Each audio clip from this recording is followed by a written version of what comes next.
Saya mulai ya. Oke, monggo. Bismillahirrahmanirrahim. Assalamualaikum warahmatullahi wabarakatuh. Waalaikumsalam warahmatullahi wabarakatuh. Alhamdulillahirabbil alamin. Kita berjumpa kembali di komunitas kajian online Fikrah bersama dengan Kiai Haji Muhammad Salim Imron yang insya Allah kita laksanakan setiap hari Kamis. Kita di hari Kamisnya berselang-seling. Di pagi hari itu pukul 5 pagi. Kalau di malam hari pukul 19.30. Untuk kajian di bulan Oktober, di pekan pertama, pekan ketiga, pekan kelima, itu dilaksanakan di pagi hari pukul 5, sedangkan untuk pekan kedua dan pekan keempat, itu dilaksanakan pukul 19.30. Kami perlu informasikan bahwa Kiai Salim Imron ini adalah juga sebagai Ketua Umum Dewan Pimpinan Majelis Ulama Kabupaten Sidoarjo, dan beliau juga sebagai pengasuh Pondok Pesantren Manbaul Hikam atau yang dikenal dengan nama Mahika di daerah Putat, Tanggulangin, Sidoarjo. Sebelum kita mulai kajian ini, mohon diperhatikan bagi yang tidak berpakaian syar'i atau sedang di kamar gitu, monggo bisa mematikan, menonaktifkan kameranya agar tidak mengganggu peserta yang lain. Dan insya Allah mic partisipan akan kita matikan selama kajian, yang menyala hanya mic narasumber dan mic host. Untuk sesi tanya jawab nanti akan dilaksanakan, akan dibacakan melalui grup Telegram. Jadi kita mempunyai grup Telegram bagi para jamaah yang ingin bergabung dengan Fikrah ini. Kita bisa jamaah bisa menginstal aplikasi Telegram dan bergabung di grup Telegram dengan cara mencari kata kunci Fikrah MSI. Dan alhamdulillah pada saat ini kita sudah ada 2 pertanyaan dan 1 yang minta didoakan. Dan insya Allah kajian Fikrah ini selain interaktif melalui aplikasi Zoom, juga di live streamingkan di Facebook Sahabat Masjid Indonesia.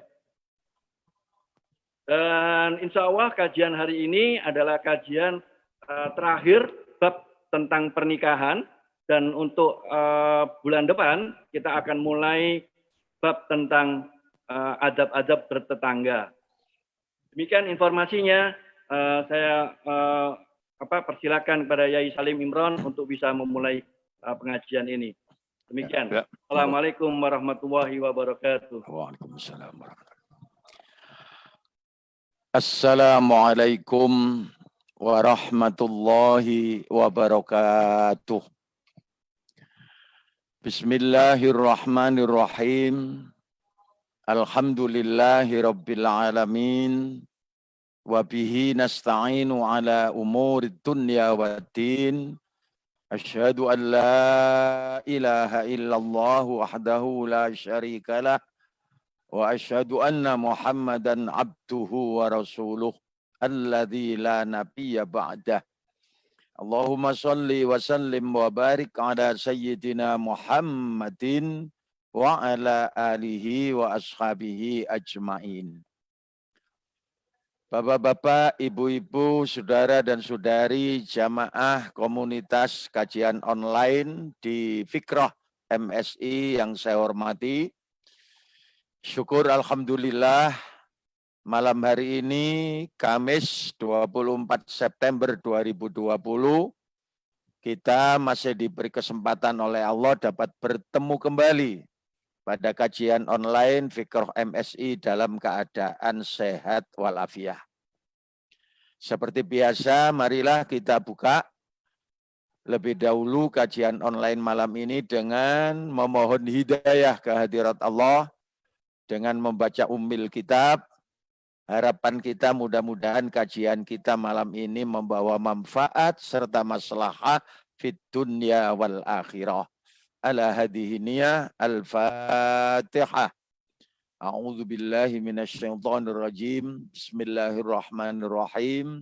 Alhamdulillahi rabbil alamin. Ar-Rahmanir Rahim. Maliki yaumiddin. Iyyaka na'budu wa iyyaka nasta'in. Ihdinas siratal mustaqim. Siratal ladzina an'amta 'alaihim ghairil maghdubi 'alaihim waladdallin. Amin. Jamaah sekalian yang berbahagia, 10 kali pertemuan berturut-turut saya membicarakan bab munakahat. Kitabul Munakahat, masalah pernikahan, pembinaan rumah tangga. Sejak dari definisi nikah sampai yang terakhir kemarin itu masalah nafkah. Maka sebagai penutup dari bahasan kita tentang pernikahan ini, saya ingin mengetengahkan pasal upaya atau kiat kita dalam meraih hidup bahagia. Karena seperti kita maklumi, pada dasarnya setiap orang membina keluarga, membina rumah tangga. Cita-cita yang paling mendasar adalah bisa merasakan kehidupan yang bahagia, yang sakinah, yang sejahtera, lahir batin sejak dunia ini sampai di akhirat nanti. Itu cita-cita yang mulia. Maka untuk itu beberapa hal yang perlu kita ingat dan kita upayakan kalau memang itu tujuan kita membina rumah tangga. Lebih dahulu mari kita lihat jamaah sekalian, apa sih yang arti bahagia itu? Saya lihat di Kamus Besar Bahasa Indonesia, KBBI 5, pengertian bahagia dalam bahasa Indonesia tertuang seperti ini. Yang dimaksud bahagia itu adalah suasana atau keadaan hati dan pikiran seseorang yang merasakan ketenangan, ketenteraman, dan kedamaian hidup. Bebas dari segala hal yang menyusahkan. Itu pengertian bahagia menurut KBBI, menurut Kamus Besar Bahasa Indonesia. Jadi keadaan hati seseorang, pikiran seseorang, jiwa seseorang yang merasakan tenang, tentram, dan damai. Tidak ada sedih dan susah. Itulah suasana bahagia menurut Kamus Bahasa Indonesia. Nah, jadi faktor yang menentukan bahagia hidup bagi seseorang akhirnya ditentukan oleh hati dan pikiran yang bersangkutan. Saya ulang, faktor yang menentukan bahagia hidup bagi seseorang akhirnya ditentukan oleh hati dan pikiran yang bersangkutan. Faktor yang lain merupakan penunjang dan pelengkap bagi bahagia itu sendiri. Apa itu faktor pelengkap, penunjang? Ya misalnya anak-anak, kemudian harta benda, status sosial, ilmu pengetahuan, dan yang lain. Itu faktor pelengkap. Maka apapun keadaan kehidupan seseorang ditentukan oleh hati dan pikirannya yang bersangkutan. Bisa enggak merasakan ketenangan, ketenteraman, dan kedamaian hidup. Suasana itulah yang dimaksud dengan bahagia dalam hidup. Jamaah sekalian yang saya hormati, tempo hari pernah saya sampaikan pedoman dasar menurut ajaran Islam dalam kaitan kita meraih bahagia itu. Apa itu? Sebagai seorang muslim, orang mukmin, kita akan ditentukan iman kita itu kepada Allah, harus percaya kepada takdir dan qada Allah yang baik maupun yang buruk. Oleh karena itu, kebahagiaan hidup seseorang tidak bisa lepas dari kehendak Allah Subhanahu wa taala. Kehendak yang Maha Kuasa. Kita hidup ini kan sudah di-planning oleh Allah. Sudah direncanakan oleh Allah, itu yang kita kenal dengan takdir itu. realisasinya satu persatu turun seiring dengan usia kita, umur kita, hidup kita. Maka kebaikan yang kita rasakan dalam hidup, keburukan yang kita derita dalam hidup, tidak bisa lepas dari takdir Allah, dari planning Allah. Maka bahagia dan sengsara seseorang tidak terlepas dari itu. Ini kunci pertama sebagai orang yang beriman.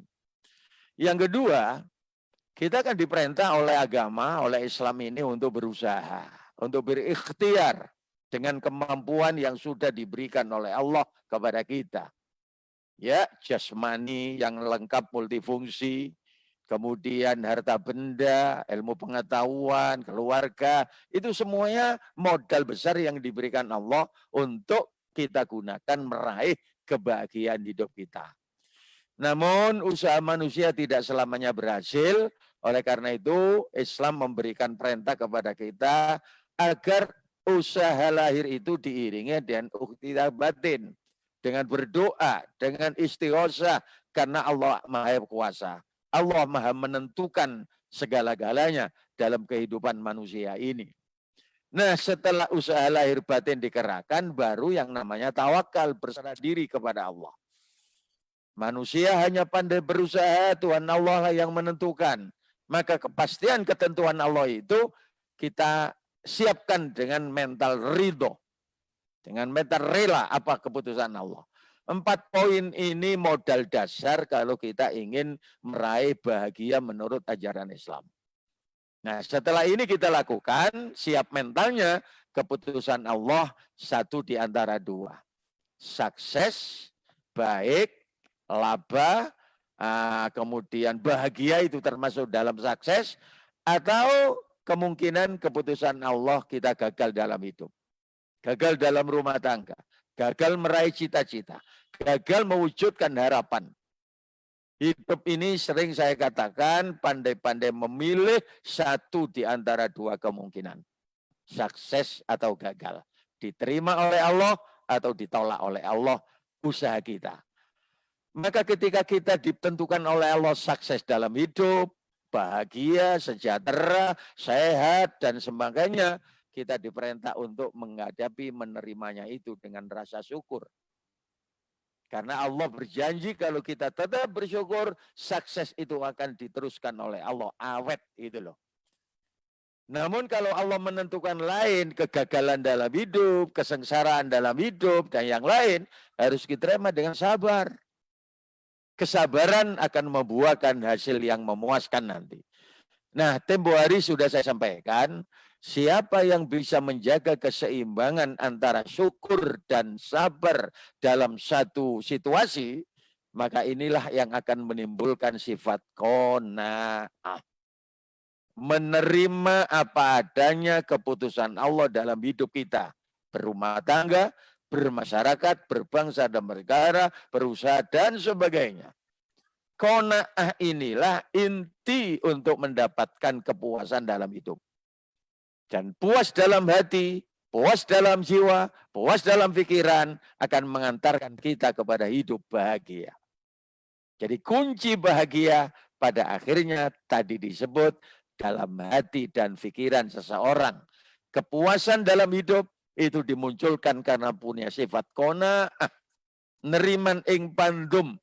Ya tentu pandumi pangeran, maka tidak berlebihan kalau kemudian penerimaan bahagia dan sengsara itu ada dalam hati manusia masing-masing. Insya Allah, hati jamaah yang mengikuti kajian online Fikroh MSI itu saya gambarkan di sebelah kiri saya, yakni hati yang putih yang diwarnai dengan hijau itu. Kondisi hati, pikiran yang tenang, damai, dan tentram. Kepuasan ada dalam hati itu. Namun di luar kita mungkin saya gambarkan hati yang gelap, hati yang hitam. Tidak ada kepuasan dalam hidup. Tidak ada neriman ing pandumi pangeran. Masih kurang saja. Suka marah, suka komplain, gelisah, takut, macam-macam. 2 posisi hati inilah yang menggambarkan antara bahagia dalam satu sisi dan sengsara di sisi yang lain. Coba jamaah kalau melihat layar itu di HP masing-masing, di laptop, di layar masing-masing, coba ini diingat. Satu kesatuan sebagai orang yang beriman oleh Allah dan Rasul-Nya dituntut untuk menerima ajaran ini dengan baik kalau ingin hidup ini bahagia. Lanjut, takdir ketentuan Allah tadi itu, baik sukses maupun gagal, bahagia atau sengsara dalam hidup, ini akhirnya penerimaannya di masyarakat bisa kita lihat. Ada yang sukses itu dihadapi dengan syukur, tapi ada bahagia dan sukses itu diterima dengan sombong. Dua warna ini orang menerima sukses dalam hidup. Demikian juga kegagalan. Gagal dalam hidup juga ada dua. Kadang-kadang ada orang gagal yang sabar. Tetapi ada orang yang gagal justru marah-marah. Komplain sana, marah sini. Akhirnya mohon maaf, tekanan batin. Tidak ada kebahagiaan dalam hidup. Dan empat ini, syukur ketika sukses, sombong menerima sukses, sabar ketika gagal, dan marah-marah ketika gagal, itu semuanya tergantung hati masing-masing. Kalau hati bahagia, maka dihadapilah sukses itu dengan syukur. Dihadapilah kegagalan itu dengan sabar. Sebaliknya, kalau hati itu sudah tidak baik, nah, maka mengarahnya itu ya kepada hati lagi. Sukses diterima dengan sombong, sopo aku. Tapi gagal juga sering marah-marah sampai komplain. Maka sengsaralah dalam hidup. Ini skema yang bisa saya sampaikan dalam hal kita bicara tentang bahagia dan sengsara dalam kehidupan rumah tangga. Dalam kehidupan secara kompleks, secara luas ini. Silakan koreksi diri sendiri, di mana kira-kira letak hati kita. Dalam suasana senang dan susah, dalam suasana yang bagaimanapun juga, maka hati kita yang menentukan, pikiran kita yang menentukan, jiwa kita yang menentukan. Suasana kita bahagia atau sengsara. Kembali kepada diri kita masing-masing. Nah, jamaah sekalian yang saya hormati, oleh karena itu, mari kita lihat firman sabda Rasulullah SAW tentang hati ini. Masih ingat Nabi mengatakan dalam sabda beliau, ala wa inna fil jasadi mudghah. Idza saluhat saluhal jasadu kulluh. Wa idza fasadat fasadal jasadu kulluh. Ala wa hiyal qalbu. Ini hadis muttafaq alaih yang sudah terkenal, masyhur. Nah, terjemahnya coba lihat, ketahuilah kata Nabi, bahwa sesungguhnya di dalam tubuh ada segumpal organ yang apabila ia baik, maka seluruh anggota tubuhnya jadi ikut baik. Dan apabila dia rusak, maka seluruh anggota tubuhnya ikut terpengaruh jadi buruk. Ketahuilah, segumpal itu, organ itu adalah hati. Saya tidak tahu, dulu pernah saya sampaikan, mengapa hati itu oleh anak-anak muda digambarkan seperti daun waru, godong waru seperti itu. Nah, diletakkan di dalam hati itulah bahagia dan sengsara dalam hidup. Karena itu pengaruhnya besar sekali dalam kehidupan manusia. Jamaah sekalian yang saya hormati, maka dari hadis itu, dari pengalaman hidup selama ini, harap kita ketahui, letak bahagia itu ternyata ada di dalam hati kita masing-masing. Dalam suasana yang bagaimana hati itu menerima keadaan hidup, Allah memberikan janji dan gambaran, la khaufun alaihim walahum yahzanun. Banyak ayat yang menyatakan tentang ini. Bebas dari rasa khawatir dan takut. Tidak ada rasa sedih dan susah. Itulah suasana bahagia menurut Allah. Bagaimana hidup ini tidak ada khawatir, tidak ada takut. Bagaimana hati pikiran kita tidak sedih dan susah. Walaupun suasana hidup berubah. Kalau kondisi kita stabil. La khaufun alaihim wa lahum yahzanun. Jaminan dari Allah kita rasakan. Kita sudah mencapai kehidupan bahagia menurut ajaran Islam. Faktor penunjang yang lain itu nomor 2, 3, 4, 5 sampai berurutan. Suasana inilah yang diidamkan oleh setiap keluarga muslim yang menyatakan keluarga sakinah, keluarga bahagia, dan keluarga sejahtera. Ini gambaran ya, gambaran dari kehidupan yang bahagia. Nah sekarang pertanyaannya, apa faktor yang menentukan orang bisa hidup bahagia? Nah karena waktunya terbatas, saya ingin menyampaikan pada kesempatan ini 2 hadis Nabi saja. Yang pertama, muttafaqun alaih, Imam Bukhari dan Muslim mencatat sabda Nabi seperti ini. Idza aradallahu bi ahli baitin khairan. Sebentar. Idza aradallahu bi ahli baitin khairan yufaqihu fid din. 1, wa waqqara saghirahum kabirahum. Yang ketiga, wa razaqahumur rifqa fi ma'isyatihim. Yang 4, wal qasta fi naqafaqatihim. Dan yang kelima, wa nadzara uyubahum fatubu. Wa idza arada ghaira dzalik tarakahum halakan. Nah, coba kita lihat terjemahnya. Bila Allah mengendaki anggota keluarga menjadi baik, nah baik ini, khairon ini menurut kriteria bahagia yang kita bahas tadi itu. Maka bila Allah menghendaki anggota keluarga kita menjadi keluarga yang baik, keluarga bahagia, keluarga sakinah, maka Allah memberikan pengertian 5 hal kepada keluarga yang bersangkutan. Apa itu yang 5 itu? 1, memahami urusan dalam agama. Tentu agama Islam. Yufaqihu fiddin. Allah memberi pengertian, pemahaman ajaran agama. Masih ingat kita bicara pertama tentang nikah. Bagian pertama. Bahwa motivasi nikah itu kata Nabi ada 4 hal. Ada yang memang karena membina rumah tangga karena harta. Karena rupa. Karena status sosial. Lalu karena agama. Maka Nabi memberikan alternatif, kalaupun pilih 1 di antara 4, fadfar bidatid-din. Pilihlah motivasi yang agama.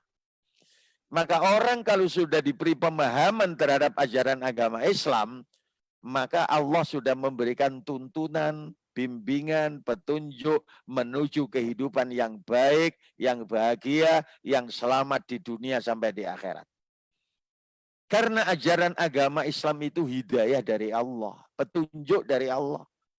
Karenanya Nabi perintah kepada kita, kepada keluarga muslim, belajar agama Islam. Minal mahdi ilal lahdi. Sejak dari kecil sampai tua, tidak ada henti-hentinya. Ajaran Islam ini kompleks.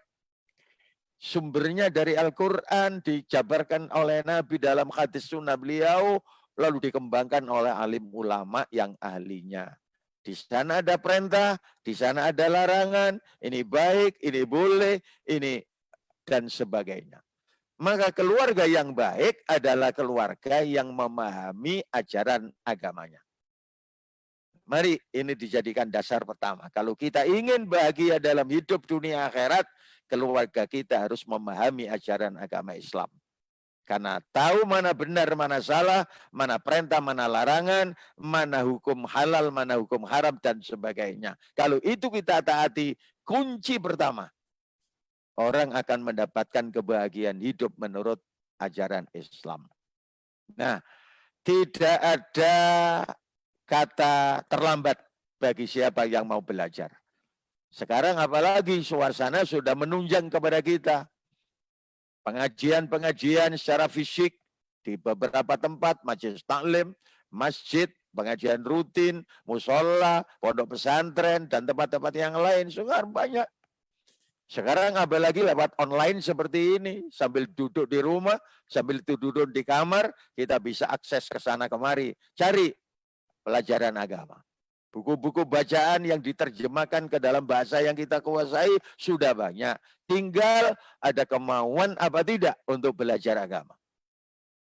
Ini ya kunci pertama. Fahami ajaran agama, anak-anak kita paham agama, maka akan tahu aturan permainan dalam hidup. Satu. Yang kedua, wa waqqara saghirahum kabirahum. Keluarga ini setelah mengetahui ajaran agama akan ada hubungan antara yang muda dan yang tua itu berjalan dengan harmonis. Menghormati tata krama, sopan santun. Yang muda menghormati yang tua menyayangi yang muda. Salah satu di antara ajaran akhlakul karimah dari Nabi Muhammad, laisa minna man lam yarham shaghirana wa lam yuwaqqir kabirana. Bukanlah umatku, bukan sunnahku. Bahkan kalau diartikan agak keras, bukan dianggap umat Nabi Muhammad. Kalau ada yang tua tidak menyayangi yang muda tidak mau menghormati yang tua. Suami selaku yang dituakan harus menyayangi yang muda, istri dan anak-anak. Maka istri dan anak-anak harus bisa menghormati yang tua. Begitu saja hubungan antar keluarga nanti berkembang ke masyarakat. Ini budaya yang orang Jawa mengatakan sopan santun, tata krama, unggah-ungguh dalam kehidupan berumah tangga harus diperhatikan. Tantangannya jamaah sekalian adalah liberalisme, kebebasan. Faham liberalisme itu menganggap semua orang sama. Tidak ada tua, tidak ada muda, tidak ada senior, tidak ada junior.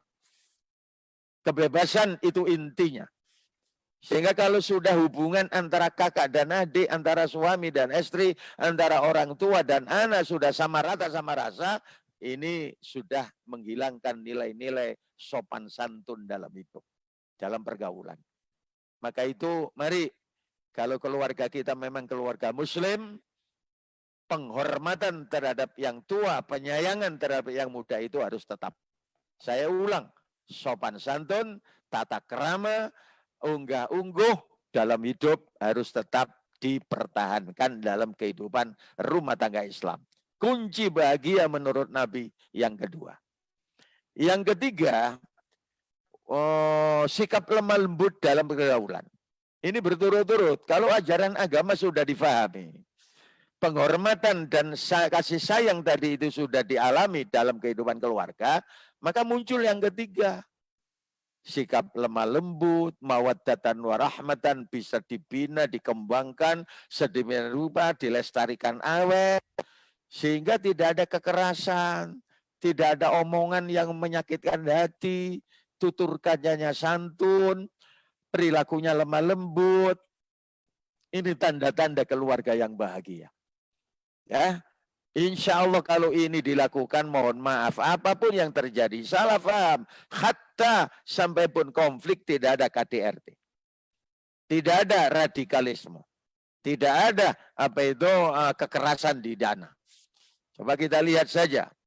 Di masyarakat tidak sering terjadi KDRT. Suami menyiksa istri, istri pun sampai ada yang membunuh suami.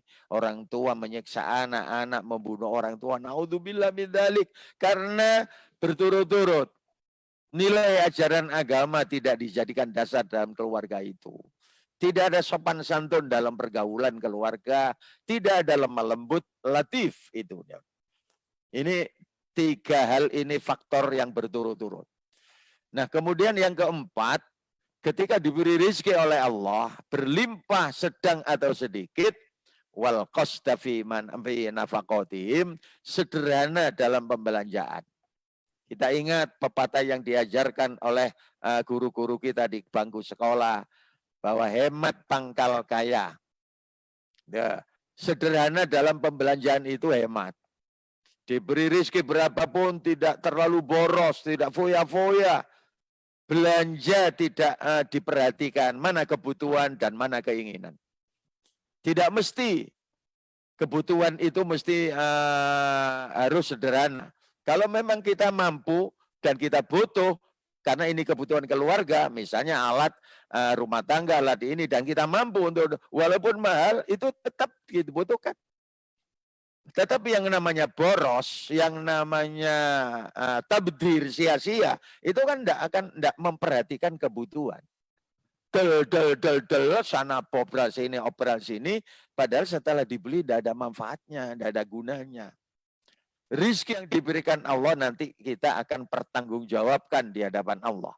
Oleh karena itu, dalam ayat satu firman Allah mengatakan orang yang mukmin yang diberi rizki oleh Allah hidup sederhana itu tidak terlalu menggenggam ya, gegem, medit dan tidak terlalu berlepas. Kalau melepaskan dua tangan itu istilah boros. Kalau terlalu genggam ini namanya kikir. Wabaina dzalika qawama, tapi sedang-sedang. Itulah sederhana dalam hidup. Hemat pangkal kaya itu pastinya. Yang kelima, bisa melihat kesalahan diri dan mau bertobat. Kalau Allah menghendaki, tidak selamanya kita ini orang tua mesti benar terus terhadap anak-anak kita. Maka ketika bapak atau ibu salah dalam satu kebijaksanaan, menurut anak-anak ini salah, ya kita terima dengan lapang dada, tidak ada gengsi. 5 hal inilah pemberian Allah kepada keluarga yang baik, yang bahagia menurut ajaran Islam. Mudah-mudahan jamaah fikrah ini termasuk yang diberikan Allah 5 hal. Faham terhadap ajaran agama, terus ngaji dan ngaji. Yang kedua, sopan santun, tata krama dalam kehubungan keluarga harus dipertahankan. Yang ketiga, lemah lembut sebagai pengejawantan dari mawaddatan warahmah dalam hidup. Sederhana dalam pembelanjaan.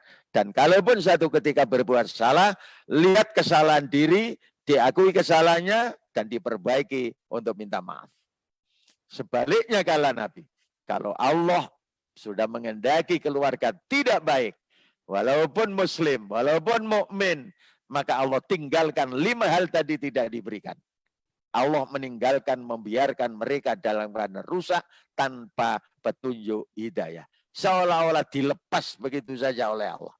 Tidak diingatkan. Saya ulang, 5 hal tadi itu kebalikannya apa?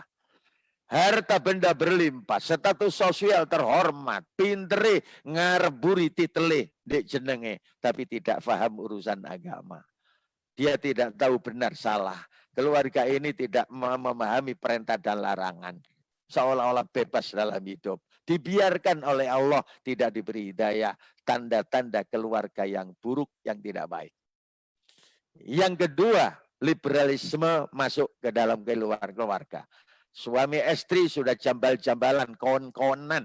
Menurut bahasa kasarnya orang Jawa. Tidak ada sopan santun, tidak ada tata krama dalam hidup. Akibatnya kasar, mentoloan, caci maki, sumpah serapah, kekerasan muncul. Radikalisme dalam rumah tangga. Dan yang keempat, akhirnya dilulu istidraj oleh Allah. Uang diberikan harta, terus obral besar, beras, bangkrut don nanti.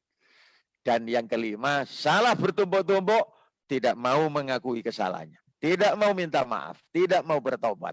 Ini tanda-tanda keluarga yang dibiarkan begitu saja oleh Allah, rusak dalam perjalanan, sengsara dalam hidup nanti. Harap diingat, ini petunjuk bahagia pertama yang diajarkan Nabi kepada kita. Jamaah sekalian yang saya hormati, karenanya jangan kemudian kita terpesona oleh suasana zaman materialisme sekarang ini. Kita sekarang digiring oleh suasana zaman ke arah materialisme. Semua diukur dengan materi. Seolah-olah bahagia dalam hidup akhir-akhir ini ditentukan oleh materi, oleh uang, oleh harta. Saya biasanya terjemahkan dengan kresek-kresek. Pokoknya rumah tangga bahagia apa jari kresek-kresek. Nek duwe akeh ya bahagia. Kalau tidak akan bahagia. Nah, Nabi Muhammad memberikan statement. Laisal ghina ghinal mal wa innamal ghina ghinan nafs. Bukanlah yang dinamakan kaya itu adalah kaya harta, kaya uang, berlimpah. Belum tentu. Tetapi kaya yang sebenarnya menurut Nabi adalah kaya hati. Nah ini kan ada hubungannya dengan definisi bahagia yang season pertama tadi itu. Apa kata Kamus Besar Bahasa Indonesia tadi itu? Bahagia adalah keadaan, suasana dalam hati seseorang, dalam pikiran seseorang, yang tenang, tentram, dan damai. Bebas dari rasa khawatir, takut, sedih, dan susah. Tidak ada. Nah sekarang kita ketemu sabda Rasulullah Muhammad SAW, bukanlah yang dinamakan kaya itu kaya harta, tetapi kaya yang sebenarnya adalah kaya hati. Berapa banyak keluarga yang berlimpah dengan harta benda yang sudah tidak bisa dihitung, tetapi hatinya miskin. Hatinya kurang saja. Mohon maaf, sering saya sampaikan di komunitas jamaah-jamaah pengajian rutin. Saya tidak ngerasani, saya tidak fitnah, tapi ini fakta. Koruptor-koruptor yang ngentit uangnya negara itu kaya raya. Tapi masih kurang saja. Akibatnya apa? Miskin. Kalau sudah ketanggar hukum, divonis di pengadilan, bangkrut. Kalau sudah begitu, mana kebahagiaan itu? Kebebasan tidak ada. Karena itu jangan terpesona, sekali lagi jangan terpesona dengan limpahan harta, benda, uang, dan banyak. Itu semuanya dalam hati. Kalaupun kita diberi rezeki oleh Allah banyak, sejahtera, maka tergantung dalam hati kita bagaimana menyikapi hati kita menyikapi kepada harta benda kita. Begitu juga ketika Allah menentukan harta kita sedikit, masih kategori fakir miskin, tergantung hati kita. Kalau hati kita dalam keterbatasan ekonomi, tenang, tentram, damai, itu kan bahagia juga. Ini yang perlu diingat oleh siapapun yang membina keluarga menurut ajaran Islam. Dah, kemudian hadis yang kedua, yang juga oleh Nabi disabdakan oleh beliau, kunci-kunci kebahagiaan. Ini hadis yang kedua. Arba'atun min sa'adatil mar'i. Ada 4 di antara kebahagiaan seseorang itu ada 4. Yang pertama kata Nabi, antakuna zaujatuhu sholihatan. Ini yang pertama, antakuna zaujatuhu sholihatan. Keberadaan istrinya sholihah, baik, setia, dan taat. Yang kedua, wa auladu abroron, anak-anaknya baik-baik, anak-anaknya berbakti, ya, birrul walidain. Yang ketiga, wa khulata'uhu sholihin, lingkungan hidup pergaulannya, lingkungan yang baik, yang kondusif. Dan yang keempat, wa rizquhu fi baladi, rizkinya dicari di negeri, di daerahnya sendiri. Ini hadis muttafaqun alaih Bukhari Muslim. Coba kita rinci sejenak. Kebahagiaan hidup keluarga itu bagi seorang suami seperti saya misalnya, seperti bapak-bapak ini yang mengikuti fikrah ini, ditentukan oleh keadaan istri kita. Kalau istri kita itu sholihah, di mana sholihah menurut Allah itu kriterianya ada 2, fas-sholihatu qanitatun hafidhatun lil ghaibi bima hafidallah. Qanitatun, patuh, taat. Sebagai seorang hamba Allah muslimah, taat kepada Allah, beribadah. Sebagai anak, hormat bakti kepada orang tuanya. Setelah menjadi istri, taat, hormat kepada suami. Setelah menjadi mantu, taat, hormat kepada mertua. Kalau kepada keluarga yang dituakan, paman, pakde, bude, bule, tante, yang dituakan, kakak, hormat, bakti. Itu gambaran istri yang sholihah, qanitatun. Yang kedua, hafidhatun, bisa menjaga kehormatan diri. Tidak kemudian bebas.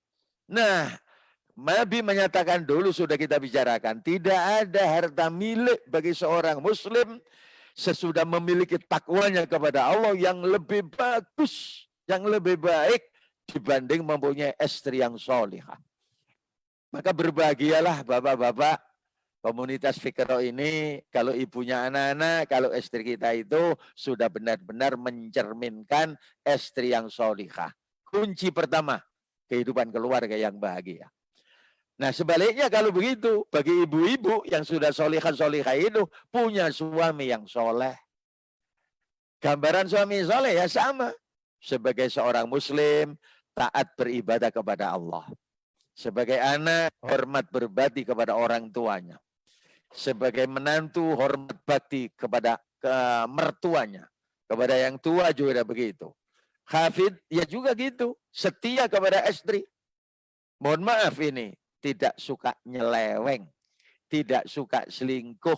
Tidak mau, nuwun sewu Bu, jajan di luar. Setia betul. Nah, pasangan suami istri yang soleh dan solihah. Inilah kunci pertama kata Nabi untuk yang menentukan faktor bahagia. Setelah punya istri solihah, maka akan dititipi oleh Allah amanat berupa anak-anak. Wa auladu abroron. Anak-anaknya anak yang baik-baik. Dididik dengan ajaran agama untuk lebih menjadi baik. Nurut, patuh, sopan, santun. Semuanya itu tidak bisa lepas gennya orang tua. Kata orang tua, Jawa mengatakan kacang gaisok ninggano lanjaran. Anak tidak akan bisa lepas dari titisan warisan gen orang tuanya. Anak orang bapak baik, ibu baik, akan lebih banyak melahirkan anak-anak yang baik. Nah setelah itu baru milieu, baru pendidikan, baru lingkungan. Karena itulah kita ketika diberi amanah oleh Allah berupa anak-anak, tentu kita tidak mampu untuk mendidik anak sendiri. Kita titipkan, kita serahkan di lembaga-lembaga pendidikan, baik yang formal maupun non formal. Ya, disekolahkan, dititipkan di majelis taklim, dan sebagainya. Nanti pada saatnya kita bicara tentang kewajiban orang tua terhadap anak. Tetapi kalau anak-anak kita ini kita biarkan bebas begitu saja, maka banyak dipengaruhi oleh lingkungan yang heterogen, yang kompleks seperti suasana sekarang ini. Saya hanya ingatkan, saya dulu masih muda, pernah menjadi guru di sekolah formal, di sekolah non formal. Salah satu teori guru yang saya kagumi adalah yang dicetuskan oleh Bapak Pendidik Nasional kita, Ki Hajar Dewantoro. Teori pendidikan yang beliau cetuskan trikmong. 3 cara nyemong anak. Ing ngarso sung tulodo, ing madya bangun karso, tutwuri handayan. Di depan orang tua harus dijadikan contoh teladan. Uswatun hasanah menurut bahasa Al-Quran. Dan yang kedua, mendampingi anak dengan penuh kasih sayang. Satu ketika anak kita lepas, untuk kita awasi tutwuri handayani. Untuk menjadikan anak-anak ini baik-baik, anak soleh, anak solihah, anak birrun yang berbakti kepada semua pihak. Mudah-mudahan anak-anak kita dijadikan oleh Allah anak-anak yang abroron itu. Dua yang pertama, kedua ini faktor penentu. Tapi ini tidak bisa bertahan lama kalau lingkungannya tidak baik. Maka faktor yang ketiga kata Nabi, wa khulatauhu sholihin. Lingkungan hidupnya, pergaulannya, pergaulan yang baik. Tetangga kanan kirinya, teman-teman sepergaulan anak-anak kita, istri kita, suami kita, ikut menentukan. Sekedar gambaran betapa besar pengaruh pergaulan kepada jiwa pribadi seseorang. Nabi mengatakan, mathalu jalisi sholeh wa jalisi su' kama hamilil miski wa nafil gibri. Perumpamaan lingkungan pergaulan yang baik seperti hanya dekat dengan penjual minyak wangi. Lingkungan pergaulan yang buruk seperti dekat dengan pembakar kayu api. Saya terjemahkan bahasa Jawa, cedek wong dodol lengo wangi, melok wangi, cedek ngobong kayu, melok sangit. Ndak tua, ndak muda, ndak orang tua, ndak anak-anak, lingkungan pergaulan menentukan. Maka Nabi memasukkan faktor ketiga dalam faktor kebahagiaan hidup seseorang. Lingkungan hidup yang baik. Dan itu mari kita kondisikan, kita ciptakan suasana pergaulan hidup, RT RW kita, jamaah kita, komunitas kita ini komunitas yang baik-baik. Yang ketiga. Yang keempat, ditentukan juga oleh rizki yang diberikan Allah kepada kita. Kita cari dari mana rizki itu. Nabi menentukan, wa rizquhu fi baladi. Faktor yang keempat adalah rizki dicari di negerinya sendiri, di daerahnya sendiri. Karena sambil kita bekerja di daerah wilayah kita sendiri, kita bisa mengawasi keluarga kita. Kita bisa menikmati kebersamaan keluarga kita. Saya tidak bisa bayangkan Bapak Ibu. Suami soleh, istri solihah. Tapi ketika cari rizki mencar ke luar negeri. Yang satu di Amerika sana, di benua Amerika. Yang satu ada di Asia. Yang satu di Asia, yang satu di Australia. Limpahan harta banyak, tapi tidak pernah ketemu. Hanya ketemu viral sekarang ini kalau video call. Betapa tidak bahagianya. Maka Nabi menentukan rezeki dicari di negeri sendiri. Bersyukurlah kalau sekarang bapak-bapak diberi Allah rezeki di daerah sendiri, di wilayah kota sendiri, di provinsi sendiri, paling tidak di negaranya sendiri.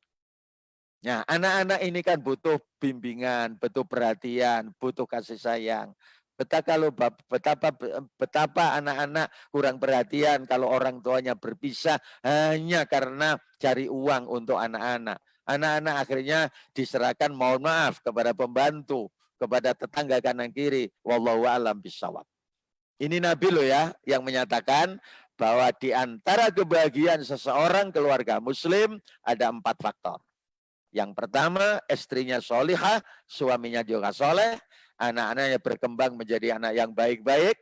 Yang ketiga, lingkungan komunitas hidupnya, lingkungan yang baik, kondusif. Dan yang keempat, rizkinya diberikan oleh Allah di negerinya sendiri, di wilayahnya sendiri. Jamaah sekalian yang berbahagia, kemudian ada hal yang perlu saya ingatkan kepada Bapak Ibu suami istri. Kalau ingin menciptakan kebersamaan dalam menggapai hidup bahagia, kata kunci menurut saya itu di pengertian itu. Tercipta adanya saling pengertian, saling mengerti antara suami istri.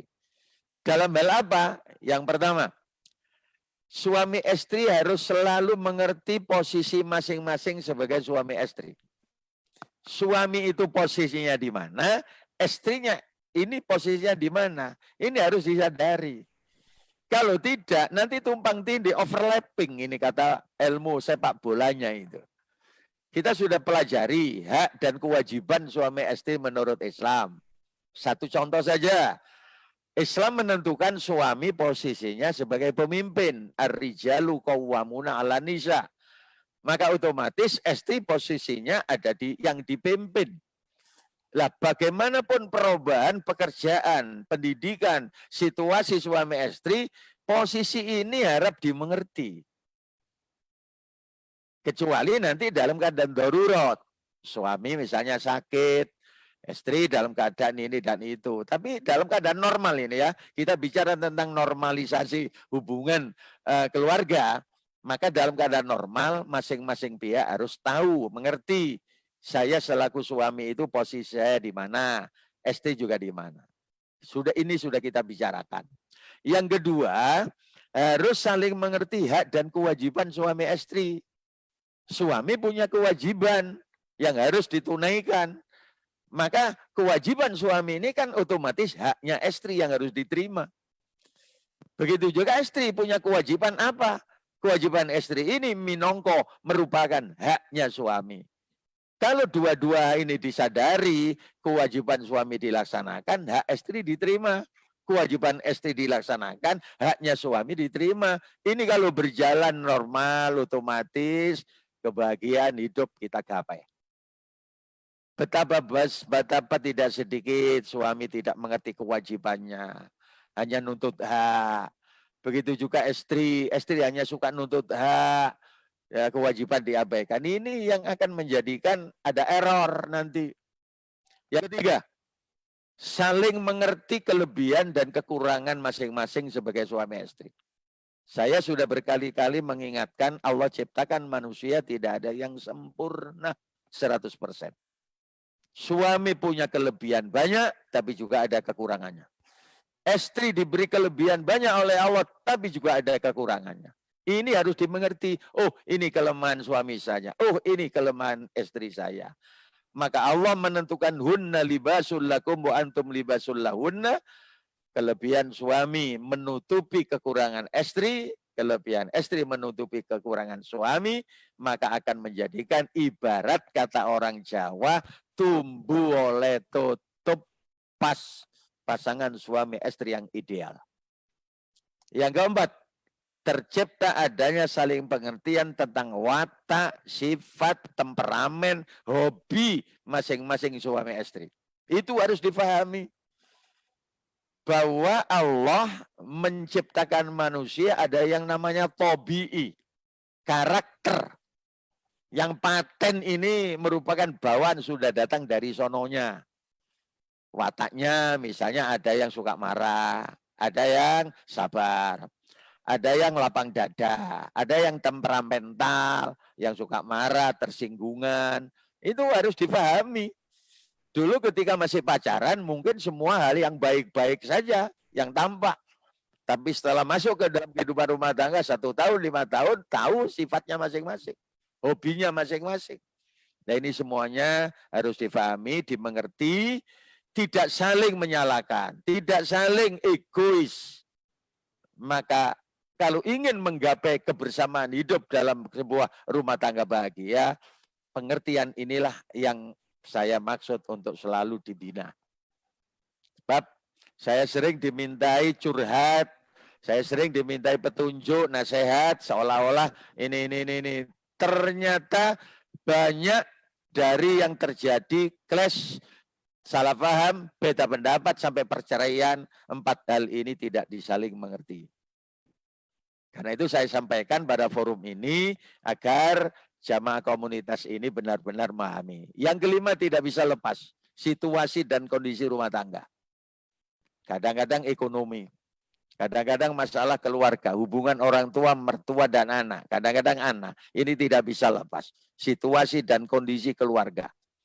Yang selalu dirubah-rubah oleh Allah, senang, susah, sehat, sakit, jaya, runtuh, dan sebagainya tadi itu. Itu harus dimengerti. Lalu yang keenam, memahami, memaafkan, dan melengkapi. Yang ketujuh, jangan lupa ikhtiar batin. Kalau ingin melestari, mengupayakan keluarga bahagia menurut Islam, bersama-sama keluarga ini selalu berdoa kehadiran Allah dan saling mendoakan. Ini faktor batin. Karenanya materi terakhir yang ingin saya sampaikan dalam kebahasan 11 kali pertemuan masalah pernikahan ini, jangan lupa sebagai orang Islam untuk senantiasa berzikir kepada Allah. Karena zikir kepada Allah adalah kunci hidup bahagia sejak di dunia sampai di akhirat nanti. Ada sabda Nabi, riwayat Imam Qudai. Sa'adatu kullu sa'adah tulul umri fi ta'atillah. Kebahagiaan yang mencakup semua kebahagiaan adalah diberi panjang umur dalam ketaatan kepada Allah. Kita sudah di atas separuh dari usia kita, 30, 40, 50, sekarang sudah masuk 60. Maka as-sa'adatu kullu sa'adah, kata Nabi, kebahagiaan yang mencakup semua kebahagiaan adalah diberi panjang umur oleh Allah dalam ketaatan kepada Allah. Dalam zikir kepada Allah, dalam ibadah kepada Allah, dalam berdoa kepada Allah, mendekatkan diri kepada Allah. Nanti di usia seperti yang pensiunan ini, yang manula-manula ini, uang sudah diberikan Allah, harta sudah, mau kita bawa kemana? Anak-anak cucu sudah, apalagi istri suami sudah cukup, lingkungan sudah kondusif. Apa yang kita cari dalam hidup di usia sekarang seperti ini? Maka taat kepada Allah itulah kebahagiaan yang hakiki, modal besar untuk kehidupan di masa mendatang. Maka surat Ar-Ra'd 28 ini menjamin alladzina amanu wa tatma'innu qulubuhum bidzikrillah ala bidzikrillahi tatma'innul qulub. Orang-orang yang beriman dan hati mereka menjadi tenang, tenteram dengan zikir kepada Allah. Maka ingatlah kata Allah, bidzikrillah tatmainnul qulub. Dengan ingat Allah, dengan zikir kepada Allah, hati ini bisa menjadi tenang, tenteram, damai. Kuncinya kalau begitu di akhir pembicaraan kita ini adalah zikir kepada Allah. Zikir kepada Allah bisa dilakukan melalui 3 tahap. Yang pertama dalam hati kita. Selalu ingat Allah. Mengembalikan semua persoalan kepada Allah. Baik, buruk, senang, susah, sehat, sakit, laba, rugi, jaya, runtuh. Semuanya ditentukan oleh Allah. Yang mengatur Allah, maka kembalinya harus kepada Allah. Wa ilallahi turja'ul umur. Ini zikir ini. Nah, bagaimana suasana hati kita selalu kontak dengan Allah. Ingatan kita kepada Allah dalam suasana hidup. Itu namanya zikir. Yang kedua, zikir dengan lisan. Kita diajarkan oleh ajaran agama, sering-sering baca-baca kalimat thayyibah. Kalau kita rinci, saya sering katakan, sa'oba'an teke urip loh. Diajari oleh Nabi kita Muhammad dengan kalimat-kalimat thayyibah. Bismillah, alhamdulillah, subhanallah, astaghfirullah, dan sebagainya. Itu kita biasakan. Dalam rangka kita zikir kepada Allah. Dalam saat-saat tertentu kita baca Quran. Kalau tidak mampu berurutan, silakan ambil. Faqra'u ma tayassara minal Quran. Mana yang mudah? Fatihah, Qulhu, Falak, An-Nas, Yasin, ayat kursi, dan sebagainya. Pokoknya jangan sampai sepi-sepi hari-hari kita dari baca Quran. Yang ketiga, sholawat kepada Nabi.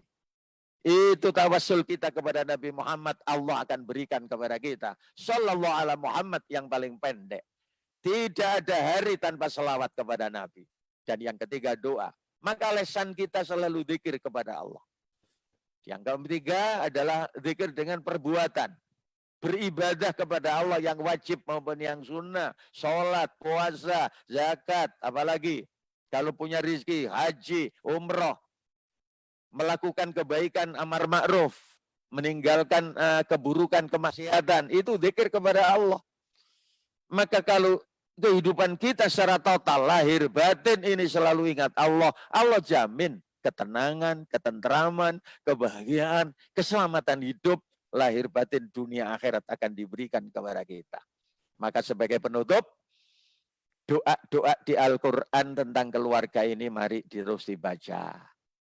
Yang pertama, Rabbana hablana min azwajina wa dzurriyyatina qurrata a'yun waj'alna lil muttaqina imama. Ini harus dibaca setiap hari sholat fardu maupun sunnah agar istri kita, suami kita diberi oleh Allah qurrata a'yun, cenderamata, buah hati. Sekaligus anak cucu kita. Waj'alna lil muttaqina imama, dijadikan keluarga yang takwa. Menjadi pelopor-pelopor pemimpin takwa. Jangan lupa Bapak Ibu, doa ini vital untuk keluarga muslim. Harus tetap kita baca. Untuk anak-anak kita sebagai orang tua, doa yang pertama itu doa yang diajarkan Allah kepada Nabi Muhammad ya. Di Al-Quran itu. Kemudian doanya Nabi Ibrahim. Sudah umur 100 tahun sekitarnya. Belum punya anak. Tapi Nabi Ibrahim terus doa. Rabbi habli minas sholihin. Doanya orang tua, kakek nenek untuk keturunannya menjadi keturunan yang soleh-soleh. Kemudian doanya Nabi Zakaria sampai 90 tahun, 95 tahun tidak punya anak. Doa beliau di Al-Quran, Rabbi habli min ladunka dzurriyyatan thayyibah innaka sami'ud du'a. Lahir dari Nabi Ibrahim itu nabi-nabi buahnya itu karena doa minas sholihin. Nabi Zakaria diberi Nabi Yahya dzurriyyatan thayyibah, keturunan yang baik. Nanti pada saatnya kita bicara tentang anak-anak, doa ini akan saya rinci. Kemudian yang berikutnya ada doa lagi untuk keluarga besar kita. Ini dari ulama Ahlus Sunnah Jamaah. Allahumma ja'alna wa ahlana wa dzurriyyatina wa ashabana min ahlil ilmi wal khair wa min ahli sunnati wal jamaah. Ya Allah, jadikan kami, keluarga kami, keturunan kami, teman-teman saudara kami menjadi yang belum bergabung di grup Telegram Fikroh MSI bisa bergabung. Caranya install aplikasi Telegram dan mencari dengan kata kunci Fikroh MSI. Ya. Oke, yang pertanyaan kedua ya, bagaimana cara terbaik dalam mendoakan orang lain, baik yang hidup maupun yang telah meninggal, Yai? Nah, ya. Di antara orang yang dermawan, tidak hanya dermawan harta, uang, fisik, tetapi juga dermawan dalam doa. Jadi kalau kita senang mendoakan orang lain, maka sebagai balasannya Allah juga akan menggerakkan orang lain mendoakan kita. Seolah-olah apa ini? Hukum balas membalas. Saya pakai istilahnya orang sana ya, orang luar. Hukum karma. Seneng dungano wong bakal diseneng di dungano wong. Kepada yang hidup, ya kita doakan. Mudah-mudahan sehat walafiat saudara kita. Mudah-mudahan selalu dibimbing oleh Allah taufik hidayah. Ya Fatihah tadi itu. Tidak apa-apa yang hidup kita fatihai. Suami, istri, orang tua, anak, saudara, jauh. Bahkan kata Nabi, sodako yang besar adalah mendoakan saudara secara gaib. Secara gaib itu maksudnya yang didoakan itu tidak tahu. Ya, Rabbana ufir lana wali ikhwanina alladhina sabakuna bil iman. Itu termasuk. Rabbi ufirli wali walidaya walil mu'minina wal mu'minat. Lu itu termasuk. Doakanlah saja semuanya yang baik untuk yang hidup. Nah, yang mati tentu seperti doa waktu sholat jenazah. Allahumma firlahu warhamhu wa'afihi wa'anu. Bahasa Indonesianya ya, mudah-mudahan saudara kita yang wafat kemarin itu diampuni oleh Allah kesalahannya, diterima amal baiknya, ditempatkan di tempat yang terhormat di sisi Allah. Itu yang umum, yang baku. Tidak apa-apa. Nah, kalau kita, ya kita bacakan apa? Sodako. Sodako atas nama almarhum. Boleh.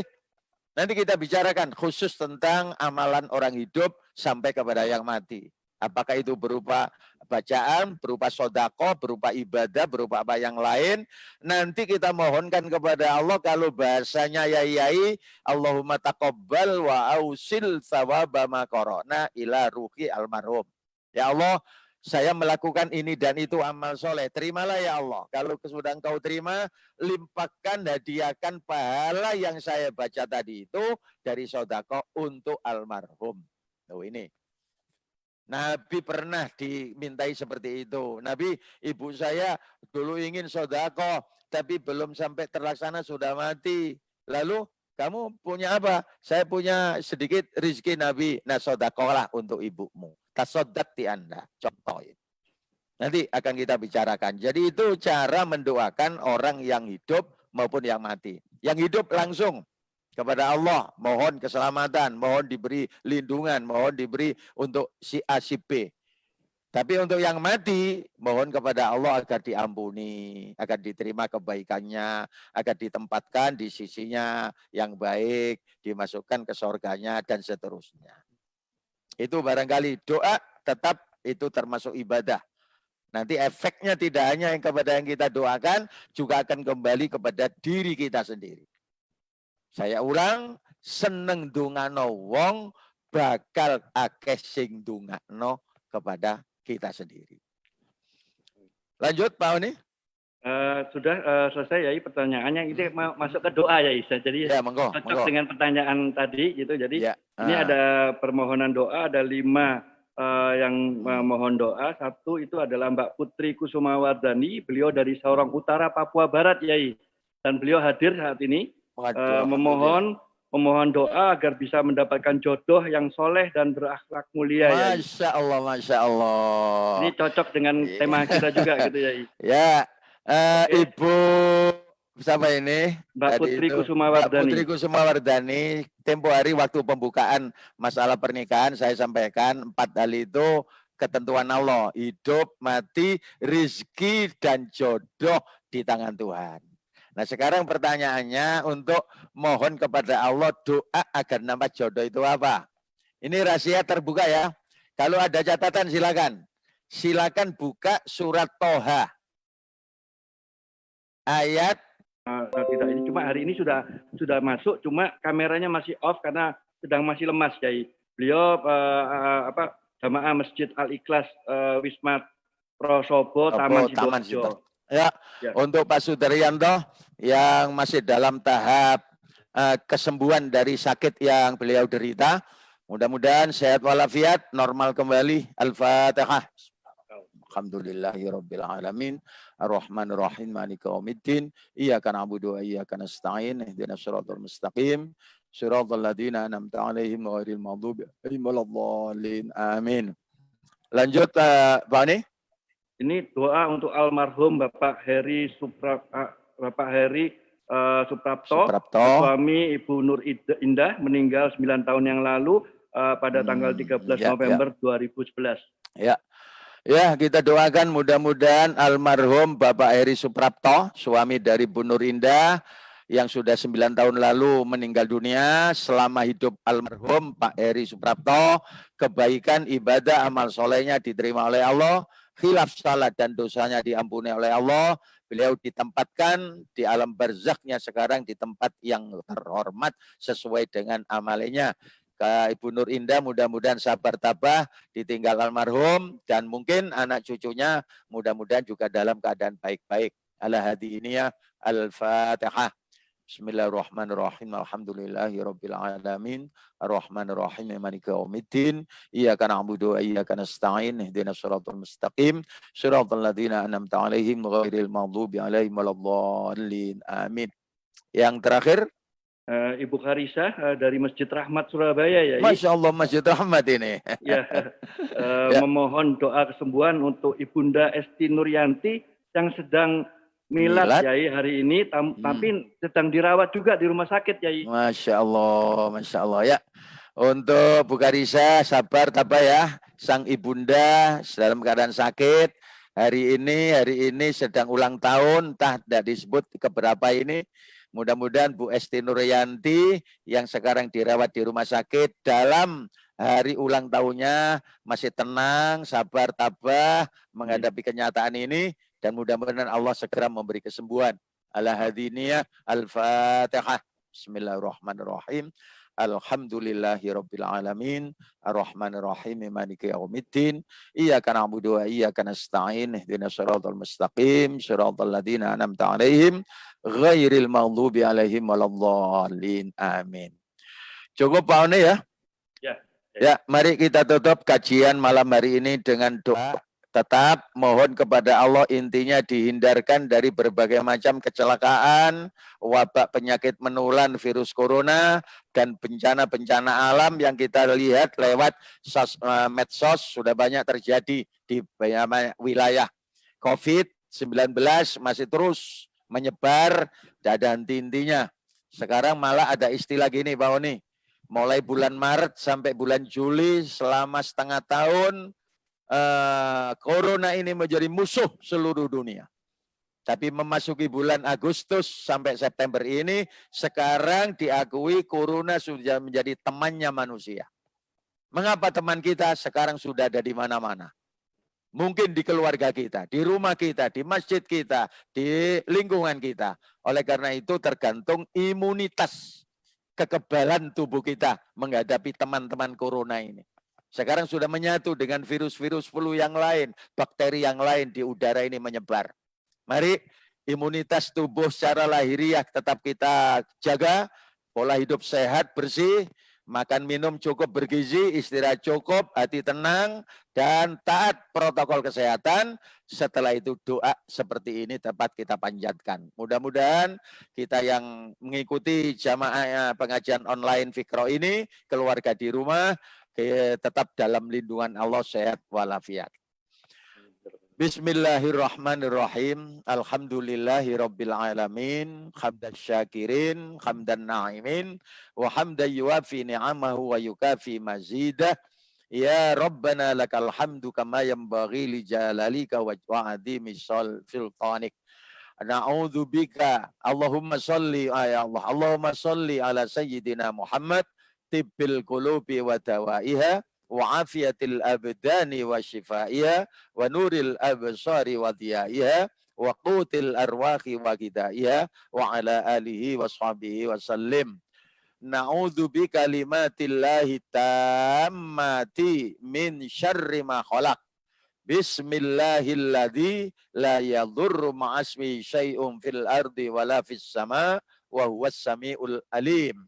Allahumma inna na'udzubika min jahdil bala wa darakis syaqa wa su'il qadha wa samadatil a'da. Allahumma inna na'udzubika minal barasi wal jununi wal judami wa min sayyi'il asqam virus corona birahmatika ya arhamar rahimin. Allahumma inna na'udzubika min zawali ni'matika wa tahawuli afiatika wa fujaati niqmatika wa jami'i sakhatik. Allahumma adfa'anna al-ghala'a wal bala'a wal waba'a wal qahta wat ta'un virus corona wasyada'ida wal fitana wal mihana wal fahsya wal munkar ma dhahara minna ma batan min baladina hadza khassa wa min ala kulli syai'in qadir. Tahassanna bidil izzati wal jabarut wa'tasamna bi rabbil malakut wa tawakkalna 'alal hayyil ladzi la yamut. Isrif 'anna hadzal balaa'a wal wabaa'a wal qahta wa ta'una virus corona wa bil ijabati jadir innaka 'ala kulli syai'in qadir. Allahumma rabban nas mudhibal bas anta syafi la shifaa illa shifauka isfi ma amradona shifaan la yughadiru saqaman birahmatika ya arhamar rahimin. Allahumma inna nas'aluka ilman nafi'a wa rizqan wasi'a wa shifaan min kulli da'in wa saqamin birahmatika ya arhamar rahimin. Allahumma arhamna bil Qur'an waj'alhu lana imaman wa nuran wa hudan wa rahmah. Allahumma dzakirna minhu ma nasina wa 'allimna minhu ma jahilna warzuqna tilawatahu ana al-laili wa atrafan nahar waj'alhu lana hujjatan ya rabbal alamin. Rabbana taqabbal minna innaka antas samiul alim wa tub alaina innaka antat tawwabur rahim. Wa sallallahu ala sayyidina Muhammad wa ala alihi wa ashabihi ajmain walhamdulillahi rabbil alamin. Kita tutup kajian malam ini dengan kafaratul majlis. Subhanakallahumma wa bihamdika asyhadu an la ilaha illa anta astaghfiruka wa atubu ilaik. Lebih kurang sekali lagi mohon maaf. Terima kasih. Wassalamualaikum warahmatullahi wabarakatuh.